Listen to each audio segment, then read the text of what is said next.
Here are some photos of yesterday, October 18th, No Kings protest in Oakland, California. They were part of a wider protest movement throughout the country in which an estimated 7 million people participated.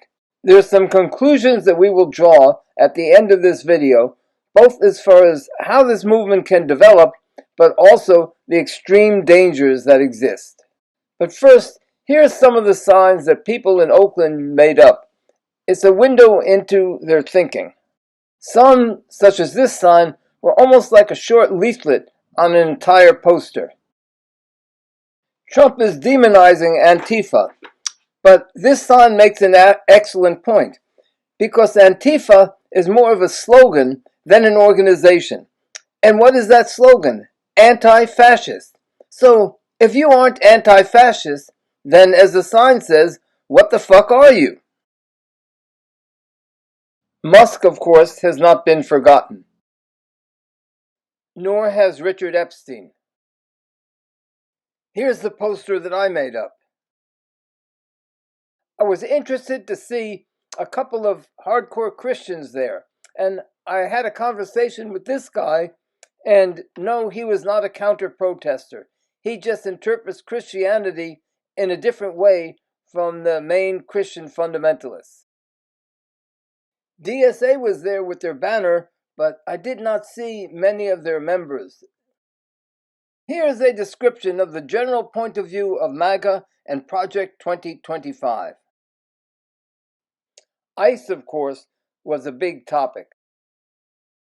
The Supreme Court is increasingly being understood for what it is, actually just another wing of the Trump administration. So was Proposition 50, which Californians are voting on right now.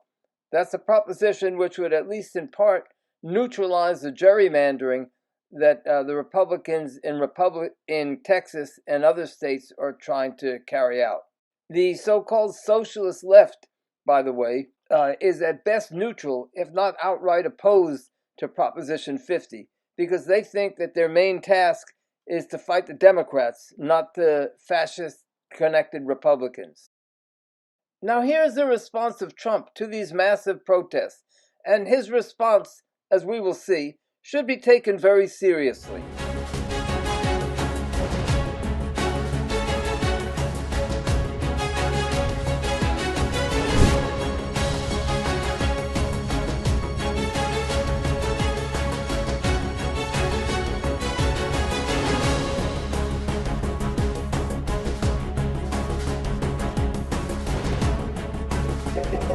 This is not just childish or disgusting.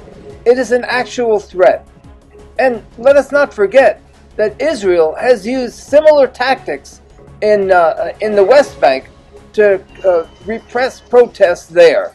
They used what is called skunk spray water cannons with some extremely foul-smelling spray that they spray on the crowds. That then, of course, is combined with beatings and mass arrests. That is what Trump has planned for the United States, as he is already carrying out in Chicago. Here is where the question comes in of the U.S. labor movement, because they have been so missing in action that nobody hardly ever even thinks about their role or potential role.